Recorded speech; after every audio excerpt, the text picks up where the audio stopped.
சுத்தம் போயிருச்சு. அவ்வளோதான். இந்த வாரம் வந்து கேப்டன்சி டாஸ்க் வந்து ரத்து செஞ்சுட்டாங்க. அதுவும் இல்லாம இனிமேலும் நாமினேஷன் ஃப்ரீ பாஸே கிடையாது அப்படின்ற மாதிரி சொல்ட்டாங்க. இது எல்லாத்துக்கும் காரணம் நம்ம முத்துக்குமரன் தான். என்ன ஆச்சு அப்படின்றத பார்ப்போமா? ஸோ ப்ரோமோ 2ல என்ன நடக்குது அப்படின்னு பார்த்தீங்கன்னா, இந்த கேப்டன்சி டாஸ்க் நடக்குது.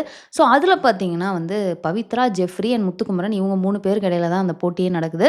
ஸோ இது எப்படின்னா வந்து பால் வந்து இது பண்ணி கோல் போடுற மாரி. ஸோ இது வந்து கோலும் போடணும், தடுக்கவும் செய்யணும். ஸோ என்ன ஆயிருதுன்னா, லாஸ்ட் ரவுண்ட்ல வந்து முத்துக்குமரன் அண்ட் பவித்ரா இருக்காங்க. ஸோ முத்துக்குமரன் வந்து பவித்ரா அடிக்கிற கோல வந்து தடுக்கிறதுக்கு முயற்சி கூட பண்ணல. அப்படியே வெயிட் பண்ணிட்டு இருக்காரு. ஸோ என்ன ஆகுதுன்னா, நம்ம பிக் பாஸ் வந்து நீங்க வந்து கேம விட்டு குடுத்து விளையாடுறீங்க. இது பல தடவ வார்னிங் குடுத்தும் நீங்க திரும்ப இத பண்ணியிருக்கீங்க அப்படின்றதுனால, இந்த கேப்டன்சி டாஸ்க்கே வந்து ரத்து செய்யப்படுகிறது. அண்ட் இதுக்கப்புறம் பார்த்தீங்கன்னா, நாமினேஷன் ஃப்ரீ பாஸே கிடையாது இனிமே இதனால அப்படின்ற மாரி சொல்லிடுறாரு. ஸோ நம்ம முத்துக்குமரன் பார்த்தீங்கன்னா, பயங்கரமா பிரேக் டவுன் ஆகி, "ஐய்யய்யோ! பாவம்டா" அப்படின்னு சொல்லிட்டு அவர் பயங்கரமா அழுவுறாரு.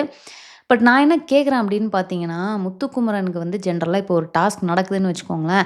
இப்போ அந்த இடத்துல அவருக்கு யாரோ ஒருத்தங்க விட்டு குடுத்தாங்கன்னா, அவருக்கு அது எப்படி ஃபீல் ஆகும்? நான் என்ன சொல்றேன்னா, அவரு விட்டு குடுக்கணும்னு எடுத்த டிசிஷன் தப்பு கிடையாது. அத அவர் மைண்ட்ல வச்சுக்கலாம். ஒரு டஃப் ஃபைட் குடுத்துட்டு, அதுக்கப்புறம் பவித்ராவ ஜெயிக்க விட்டுருக்கலாமே. ஏன்னா, எனக்குமே அந்த இடத்துல பவித்ரா ஜெயிச்சா நல்லாயிருக்கும் அப்படின்னு தான் தோணுச்சு. ஏன் அப்படின்னு பார்த்தீங்கன்னா, பல தடவ அவங்க கேப்டன்சி டாஸ்க்குக்கு வந்திருக்காங்க. கடைசி வரைக்கும் வருவாங்க. ஆனா, அவங்களால வின் பண்ணவே முடியாது. ஆனா, அதுக்காக அவங்க எவ்வளவோ ஃபீலும் பண்ணியிருக்காங்க. பட் இருந்தாலும் திரும்ப முயற்சி பண்ணி அடுத்த வாட்டி அவங்க வந்துட்டே தான் இருக்காங்க. அதுவும் இல்லாம ஒரு ஃபியூ வீக்ஸா பார்த்தீங்கன்னா, பவித்ரா வந்து ஓரளவுக்கு ஸ்ட்ராங் கண்டஸ்டன்ட்டா வரதுக்கான எல்லா முயற்சியும் போட்டுட்டு இருக்காங்க. லாஸ்ட் வீக்கெண்ட் எப்போ விஜய் சேதுபதி சார் ஒரு அட்வைஸ் குடுத்தாரோ, அத சூப்பரா எடுத்துக்கிட்டு இந்த வாரம்லாம் ஃபயரா விளாண்டாங்க. முத்துக்குமரன் வந்து ஏன் இவ்வளோ வெளிப்படையா அந்த ப்ரோமோல பார்க்குறப்பவே தெரியுது. அந்த பால் வருது. அத வந்து பர்ப்பஸா நான் தடுக்காம விட்டேன்ற மாரி அவர் காட்டியிருக்க வேணாம். ஏதோ ஒண்ணு ட்ரை பண்ணி அது மிஸ் ஆயி போயிருச்சு அப்படின்ற மாதிரி அவர் கொஞ்சம் முயற்சி பண்ணியிருந்தாருன்னா நல்லாயிருக்கும். ஏன்னா, அவருக்கே நல்லா தெரியும். ஒருத்தங்களுக்கு வந்து போனா போதுன்னு விட்டு குடுத்தா, அந்த வெற்றியே வந்து அவங்களுக்கு எப்படி ஃபீல் ஆகும் அப்படின்ற விஷயம் வந்து அவருக்கு தெரியும். ஏன்னா, முத்துக்குமரன் நல்லா யோசிக்கிற ஒருத்தர்.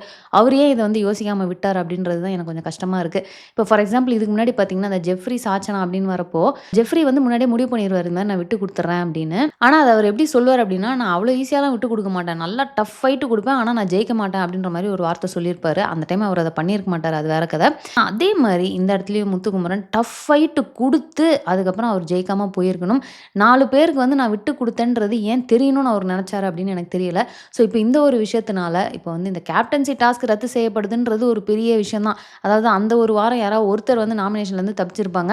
ஆனா, இனிமே நாமினேஷன் ஃப்ரீ பாஸே இல்லன்ட்டாங்க. அதுவும் கடைசியே இருக்கிற ஃபியூ வீக்ஸ்ல அது ரொம்பவே இம்பார்ட்டன்ட்டான ஒரு விஷயம். அது முத்துக்குமரன பாதிக்க போறது கிடையாது. ஏன்னா, அவரு வந்து அவ்வளோ ஈஸியா அந்த வீட்ட விட்டு எலிமினேட் ஆகுற ஒரு கண்டஸ்டன்ட் இல்ல. ஸோ, நீங்க என்ன நினைக்கிறீங்க? முத்துக்குமரன் இந்த இடத்துல பண்ணது சரியா? தப்பா? அப்படின்றத நீங்க மறக்காம கமெண்ட்ல போடுங்க. ஸோ, நான் இந்த வீடியோவ இதோட முடிச்சுக்கிறேன். இந்த வீடியோ உங்களுக்கு பிடிச்சிருந்தா லைக் பண்ணுங்க.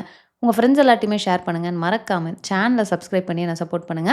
அடுத்து ப்ரோமோ 3 ஓட ரிவ்யூ வீடியோல உங்கள மீட் பண்றேன். தேங்க்ஸ் ஃபார் வாட்சிங். Bye by.